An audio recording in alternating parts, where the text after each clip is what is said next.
Welcome everyone, and today's session is using discussion boards for student engagement. My name is Christina Churchill, and I am the Academic Technology Director for the School of Business. We will dive into this, but I'm just going to give you a little bit of background on myself. I have actually been an online student for 6 years, and I've also taught online and have been a TA online and have graded hundreds and hundreds of discussion postings. So my experience will be not only kind of instructional on how to do it, but why to do it and what works, what hasn't worked, and so forth. So that's kind of how we're going to start off. So before we dive into the technicality of it, I do want to explain, and I'm going to stop sharing my screen in a second, but I do want to explain why you would use discussion postings. Now, discussion boards can happen for your online class or face-to-face class. And what it really does is it extends the classroom. It provides the opportunity for students to engage with each other, especially with this challenge that we have today of this social distancing. So they can continue to discuss a set topic and beyond the classroom, beyond the four walls, and really with the limitations that we have. Typically for an online class, discussions are used where students do a particular task. So let's say read specific content or watch a video or do some research of their own, and then answer a question that you pose in the discussion post. When you think about the types of questions you want on these discussion posts or boards, you want to make sure that it is open-ended. So you don't want the type of question that will have a right or wrong, but you want to instigate just discussion formats. So that's the first thing is handling that. And I just realized I didn't tell you, I want to tell the participants, if you do have questions throughout this, as I go through this, feel free to click on the Q&A or the chat, and my speaking moderator will, she will kind of ask the questions to me. So I would love for this to be interactive. So kind of jumping back to the topic. So the idea is to expand this discussion that maybe typically would have been held in the classroom to an online format. Now, typically the way these are set up is you have them do a task, so whatever the task may be, and then by a certain date, they have to do their initial post. So for example, by Wednesday, you have everyone, the assignment is everyone needs to answer whatever question you posed. And then let's say by Sunday, they need to reply to at least 2 of their, the other students' post. So the idea behind it is there's this interaction and this discussion that goes on. So that's kind of a typical setup that's kind of how the flow of discussion boards work. Now, from my past experience, it's really important for you to set the criteria of what a good discussion post is, especially since many of these students don't really know. They haven't been, if an online student, they haven't used discussion postings. So I will show you a rubric that I've used in the past that works really well. You don't have to use a rubric, but my recommendation is to make sure you set those criteria, because if not, what will happen, especially in the replies, is you will get a reply saying, oh, yeah, that's great, I agree. Well, that doesn't bring value into the conversation. And the idea behind the discussion post is to bring value and have them process the information and discuss and debate and so forth.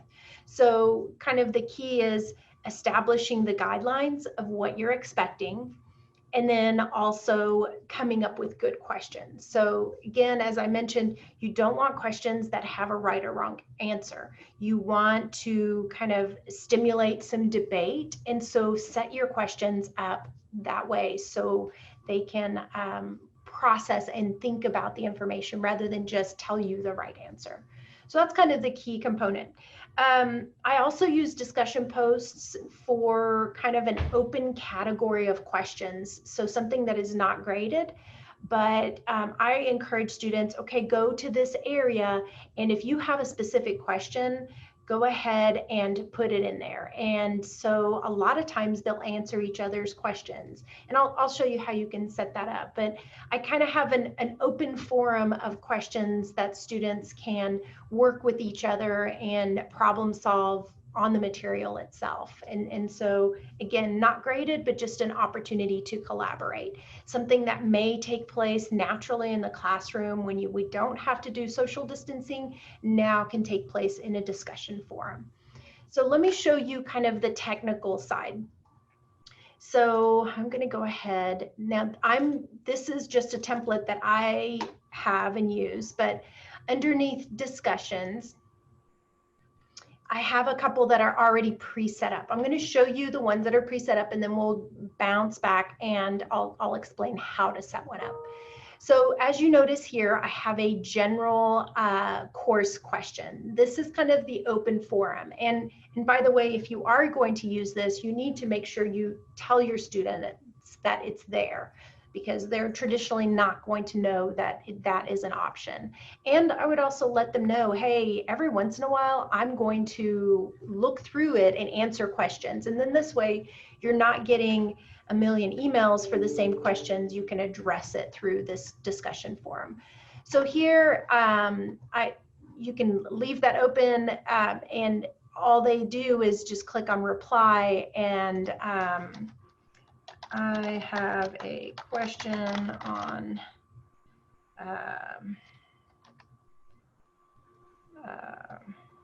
the photo, or on the question in number 1. Okay, so I have a question, and maybe that it would be more specific. They would post the reply, and then students could reply to it or give a thumbs up or so forth. So again, this is not a graded area, but it's an area where they can have general discussions, and they can talk to each other within the course. All right, so then I have also this section that is very specific to the topic I'm addressing. So for example, this is discussion 1. I'm in module 1, and I click on it, and I type in the question here, whatever the question may be, and then you know, what the grade is, what the grading format is it going to be graded or not? And then the students would be able to go in there and reply and like. Okay, so that's how it would be set up. If you look over here, I'm going to click on show rubric, because I do have a rubric set up. Now, this is a very simple rubric, but again, I recommend setting the standards. This is one that's commonly used. Number 1, the quality of the post, and I have a couple different levels of the quality of the post, the relevance of the post, and did they contribute to the learning community. So they need to understand, and whenever you introduce the discussion area, they need to understand that this is something where they can describe the problem and use creativity to problem solve and so forth. So if they're just saying, yeah, I agree, and then that's it for their post, that's not really contributing to the learning community. So this is a sample of a rubric that I set up. You don't have to use it, but it is something that is very valuable for you and your students. Then from here, the other nice thing, by the way, when I go in and set up this discussion, because it is a graded discussion, when I have posts, I don't see it from here, but I have, oh, it's already here, yeah. I have the option for Speedgrader. So I can click on here for Speedgrader and quickly, now I don't have any active students, but I can quickly grade the discussion. And the nice thing about Speedgrader in discussion postings is it accumulates all of the discussions that one particular student did. So for example, if I was a student and I did my initial post, and then I posted comments for 5 other students, at that point, that's a pretty good, significant contribution to the learning community. And so I want to make sure, they get credit. So when I go into Speedgrader from discussions, it will list everything that I contributed. So it groups all of my discussion posts together. And then I'm able to quickly analyze and see, what the value of the grade is. So just know that that is a great, very convenient method of grading. You do not need to go into each and every discussion post to check and see what they did. You don't need to keep track. You just go into Speedgrader and it accumulates everything for you. But let's jump into how to set this up. All right, I'm going to click on edit here. So obviously, I'm using a template, so there's some information already in here, and I can go in here and just delete what's in here and enter my information. But if you didn't use a template, you could just type in the discussion and how you're going to grade and so forth. You'll obviously need the title of the discussion. My recommendation is to number your discussions like I have here, so I quickly can see this is module 1 that they're going to have this discussion. And that helps me if I'm putting my discussion within modules, I can quickly see which discussion needs to go where. So numbering that is very valuable.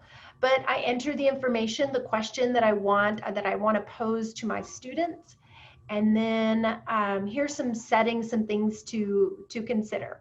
So allow threaded replies. So I do allow, because I want this to be a learning experience and I want them to reply to each other's discussion posts, I have this turned on.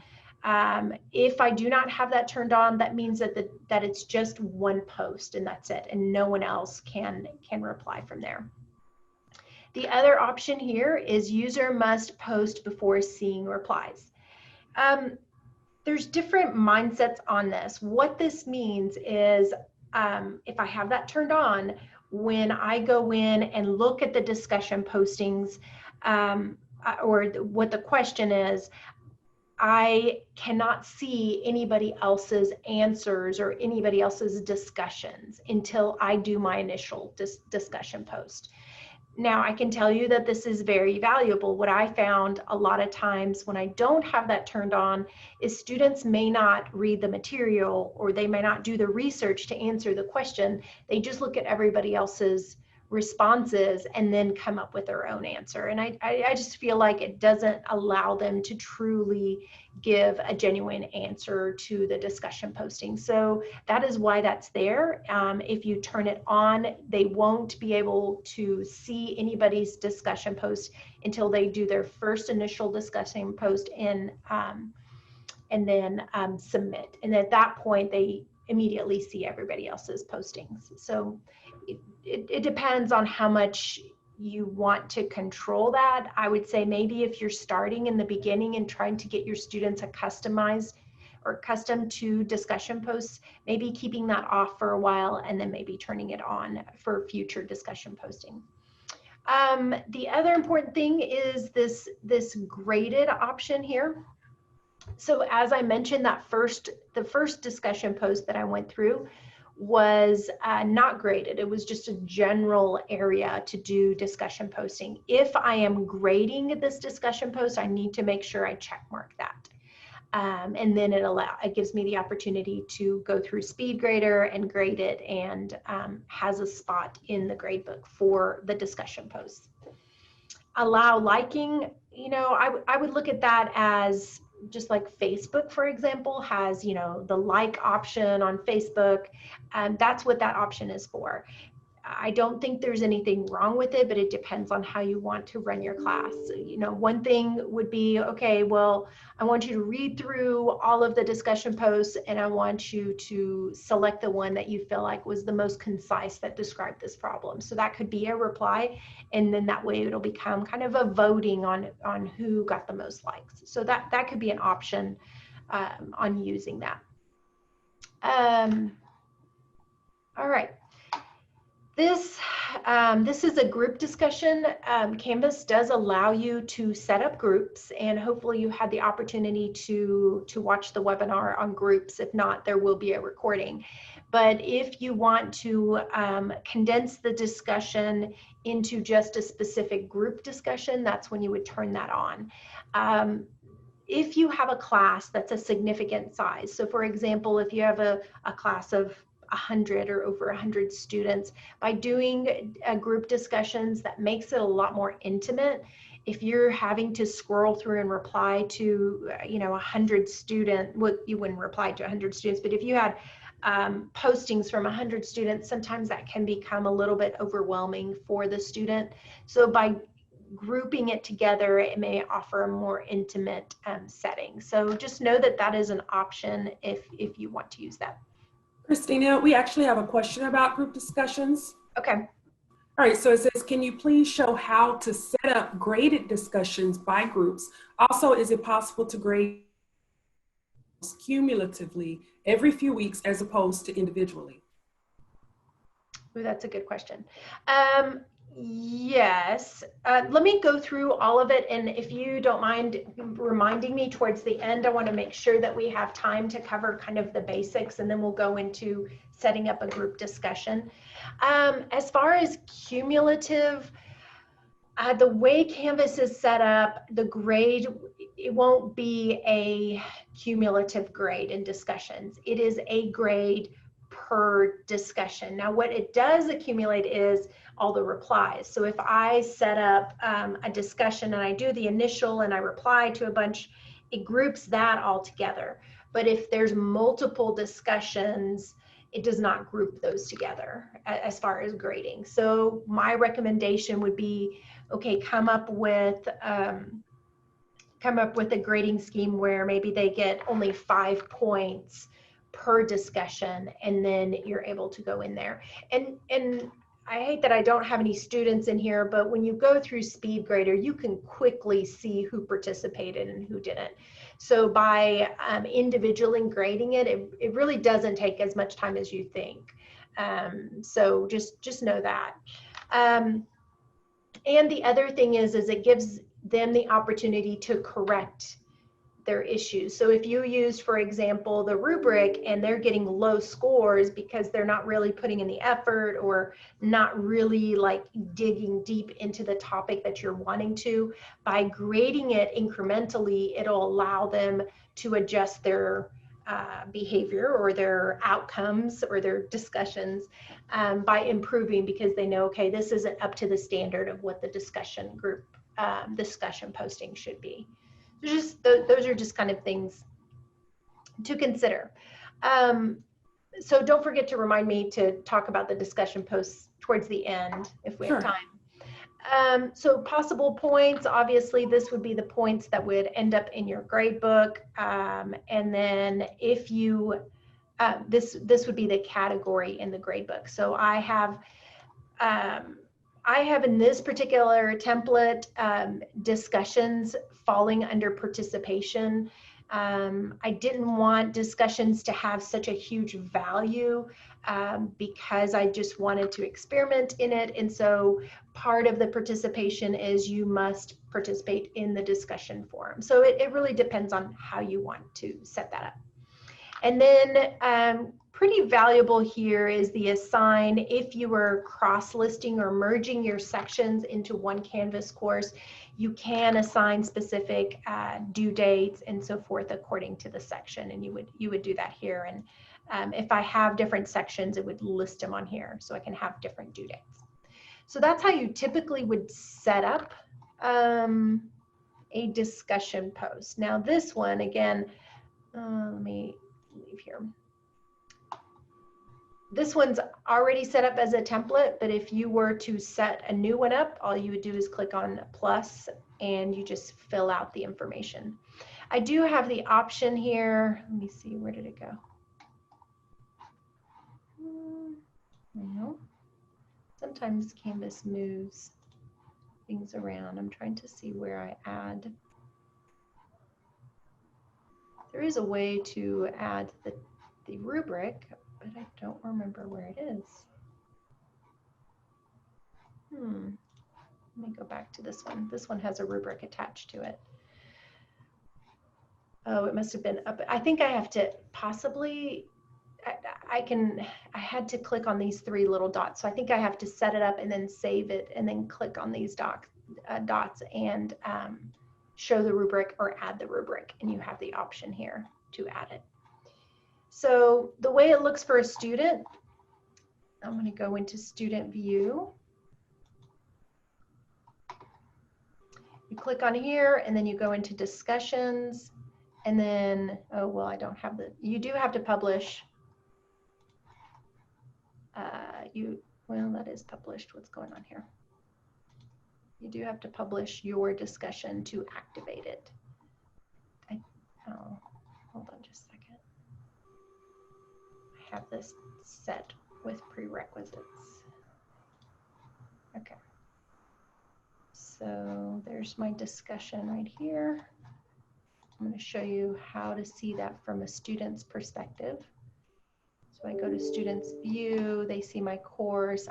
They can either go to discussions directly, and there are my two discussions that I have set. And then I click on here, and then they see that discussion just like we were looking at it before, and then I would just reply to it. One of the things that I strongly recommend, this one does not have it set because it's not an actual course, is do make sure that you define what your due dates are. Don't just randomly post all these discussions, even though they are in modules. Place the due date on there so it helps them. And really make sure that you define, okay, define what the expectations are.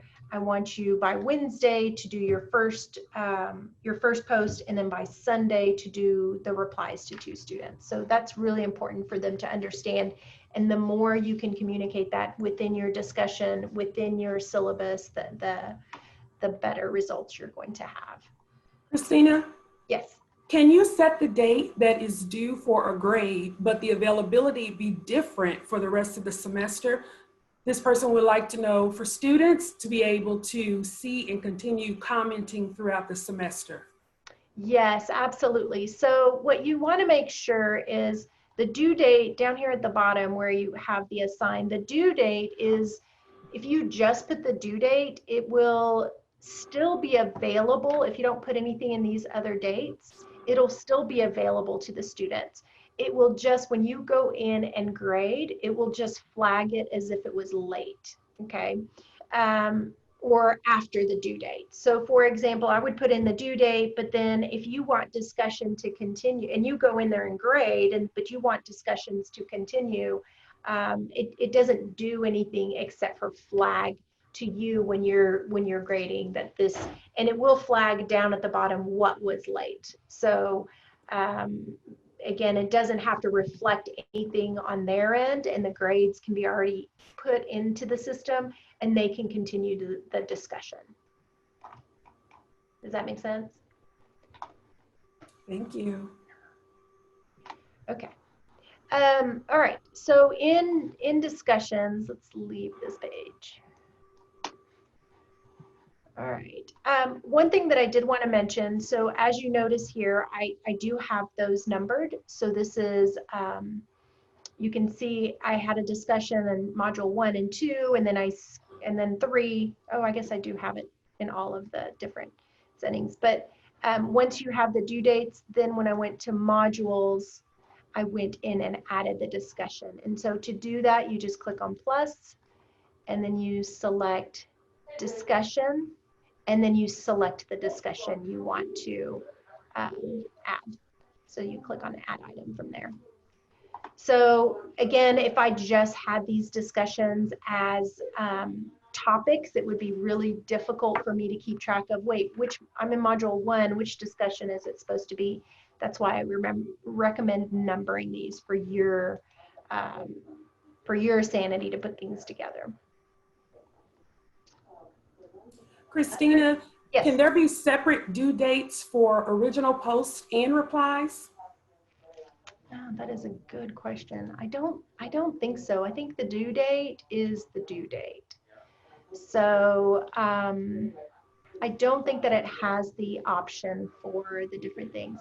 Can you guys, okay. My light turned on.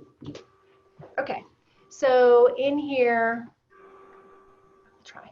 In here, let's see. Sorry, I got a little distracted. Edit. Let's go look. I don't think you have an option to change the different due dates. But again, it's not going to make a difference in the sense it'll just, the due date being late will just flag it to you when you're grading. It's not going to cause any issues as far as the student and so forth. So you will not have a problem, but I would recommend to still put the actual date that you want the replies and everything to be completed. So like this one, for example, it has the due date. And the reason we want to do this is if they go into the option of calendar and I set the due date, it will list all the different things that they have to do. And it's pretty valuable. Well, now I have a million different things in here, but it will show the calendar feed on, if I have this turned on when things are due. So it is valuable to have that as an option in there. Other questions? Yes, we do have a few questions. Okay. All right, so this person wants to know if she wanted students to post an image and get feedback from other students. What's the best way to do that? All students post image in the same discussion as replies, or a different discussion per student image? How would that work? What I would do is, and you can, that's a great question. So you can post images, but not only that, you can also post videos or links or so forth. So for example, one of the things that I did in one of the courses that I taught is I had them post a video of their presentation, and then I wanted the students to pick 2 or 3 presentations and give constructive feedback on the presentation. And so you set up the discussion, and when they go in there, I'll go in there as a student, you can go in and upload the video. Okay, let me see. So here's discussion 1. I have the opportunity to, just like you have the opportunity to do the edits, you have the opportunity to upload an image. So from here, upload an image. If you have it linked, you can upload recorded media and so forth. So that is, or you can also do an external link. So just like this, just like you have those editing features, the students do too when they post their discussion. So, and that makes it a lot of fun. Again, if you're doing presentations, for example, and you want everybody to go in and comment on the presentation rather than you watching it for the first time and giving feedback, maybe that's a first go at it. You do your presentation and everybody has to comment on 2 presentations. Make sure everybody has 2 presentations, so don't comment on somebody that already has 2 comments, for example. And then that way they can give constructive feedback, and then they can make the changes and maybe even submit their final again on another discussion posting. So it is an avenue to do that, images and videos, and it adds a little bit of personality to your course, you know, and rather than just content, just writing. So any other questions? All right, so earlier in the workshop, you mentioned that for students who are sending you emails versus the discussion board, that you aren't getting a million emails. How do you ensure that students use the discussions instead of email?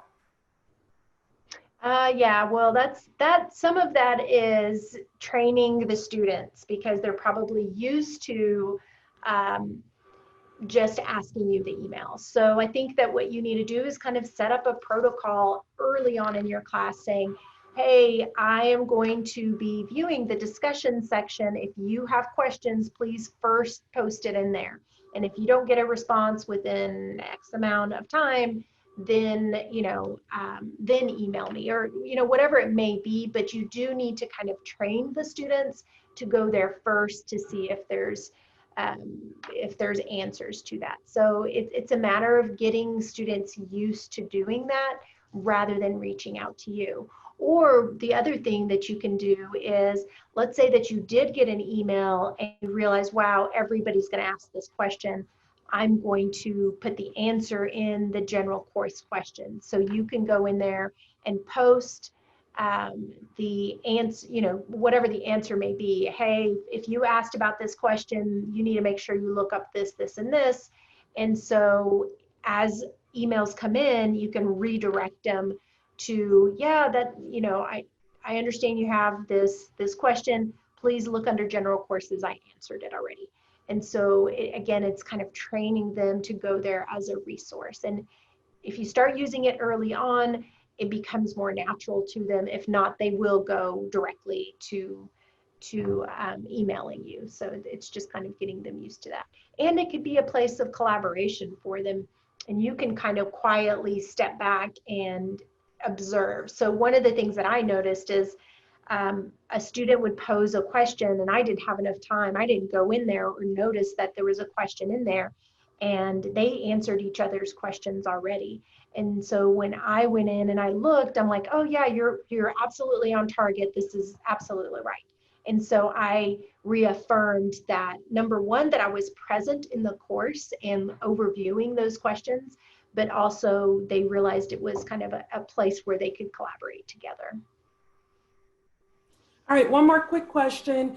You mentioned setting due dates on the discussion board. So what if the professor does not allow late submissions? Does it confuse students because Canvas says that it's late, but the professor emphasized already that there's no late assignments?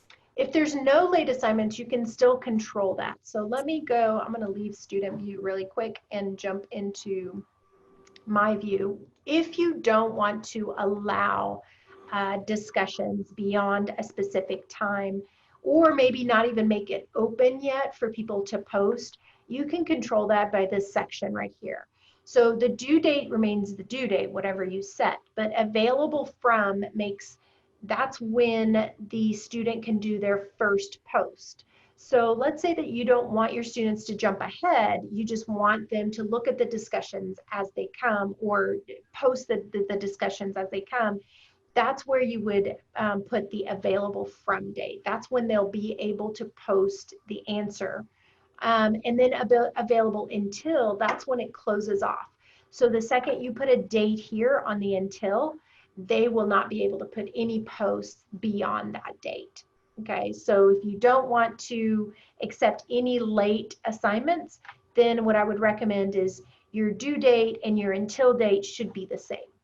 And so the second the due date happens and the until date, they can't go in there and make any edits. Now, it does control the replies too. So if you put that until and you want the conversation to keep going, that will become problematic. But if you have a very distinct cut in, okay, they can't post anything beyond this, then that's when you would use that. Thank you. Yep. Any other questions? Not at this moment. Okay. Well, let's jump at the discussion. And again, we dive a lot deeper into the webinar for groups, using groups. So please, I think that webinar may have already happened. If that's the case, please, in the next few days, we'll have the recordings posted. But that webinar will go into details on using groups. But kind of a quick overview, since we have a couple minutes left. If you go under, where did groups go? I don't even have groups on here. Okay, hold on. I wasn't ready to go with groups. Let's see.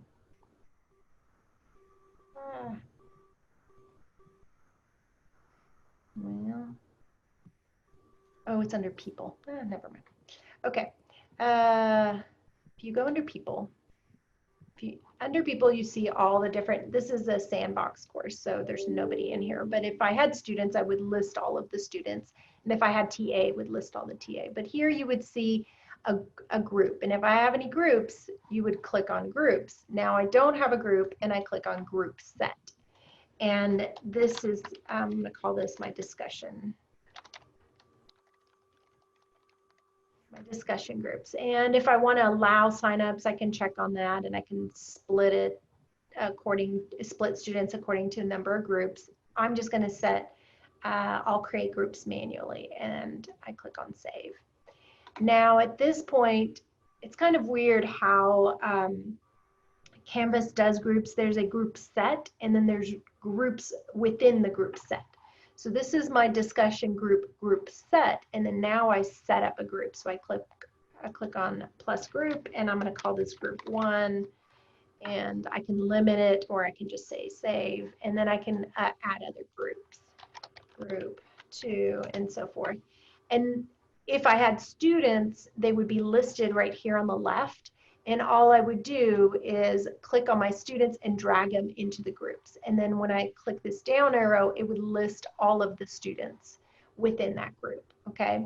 So jumping back to discussions, what I need to do, let's say that this first discussion is a group discussion. I'm going to go in here and edit my group, and I'm going to say this is a group discussion. And then from here, I select what group category. And remember, I set the group set, and so I say, no, this is discussion groups, and then I save it. And so then it puts them into groups according to that discussion group. Okay, since this is a discussion group, each group has its own conversation for the topic. So again, if you have classes that are extra large and you're wanting students to reply, it just does become so overwhelming if you have, you know, even 75 students to 100 students, and you're looking through all of these different discussions. So quickly setting up groups kind of shrinks your class into a more manageable and not as overwhelming discussion forum for your students to follow. Any questions on that? Not at this time.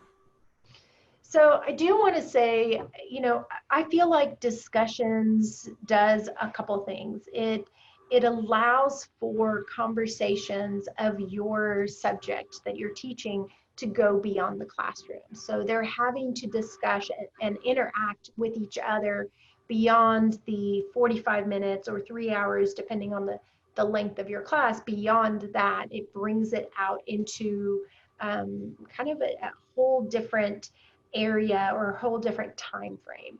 And so, you know, I think that brings a lot of value.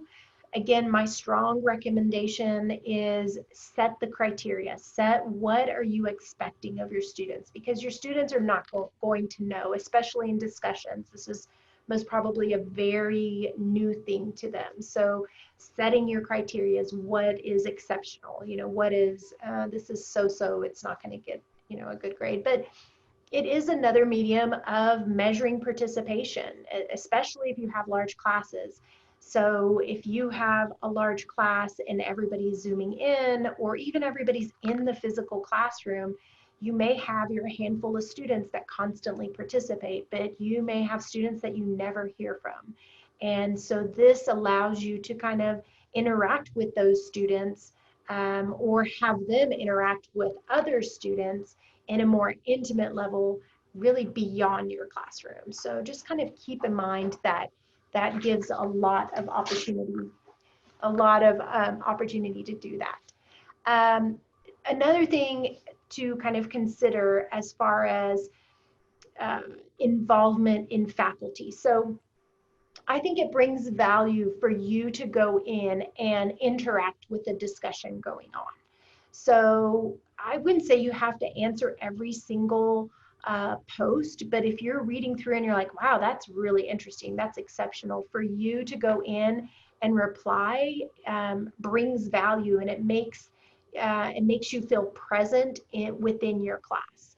So again, there isn't the expectation of, oh, you need to go and reply to every single one, because that is not possible. It's just way too much time.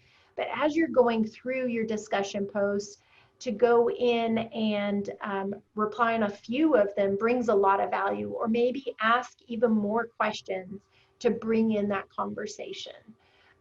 So just kind of something to consider. I do want to mention, and I hate that I can't really show it, but if you go into Speedgrader and you're grading somebody's, and you want to reply to it, in Speedgrader, that's the area where you would just grade. But you can I think you just double click on it, but it gives you an opportunity to redirect you into the discussion. So it'll redirect you outside of Speedgrader into the discussion if you want to reply. So kind of keep that in mind if you are not wanting to scroll through all the different discussions. Go into Speedgrader, and as you're grading, add to the discussion by just double clicking, and it takes you into the thread, the discussion thread.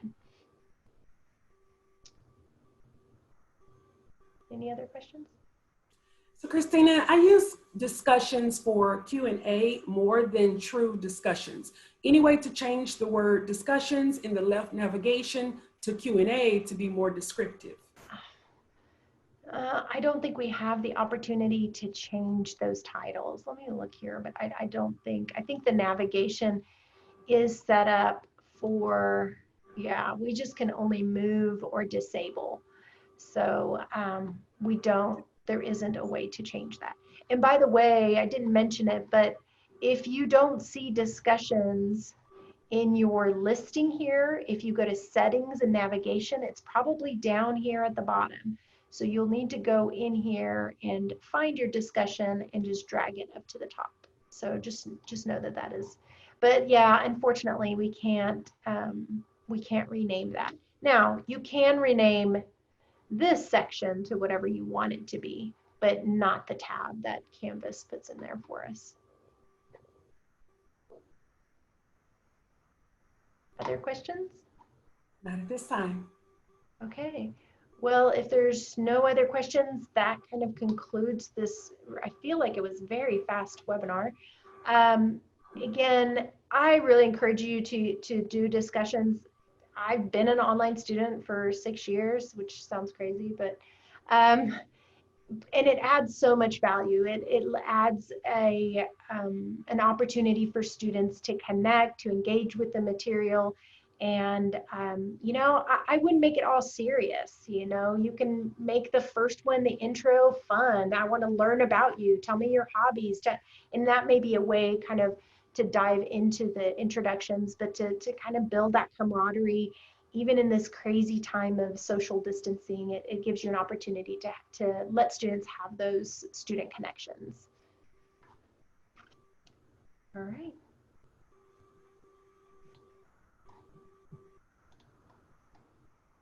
Okay, great. All right, well, thank you again. I'm going to go ahead. We have another session coming up, so I'm going to go ahead and disconnect. This will be available in the next couple of days as a recording if you're interested in reviewing what we went over. Have a wonderful day. And thank you. Thank you for your help.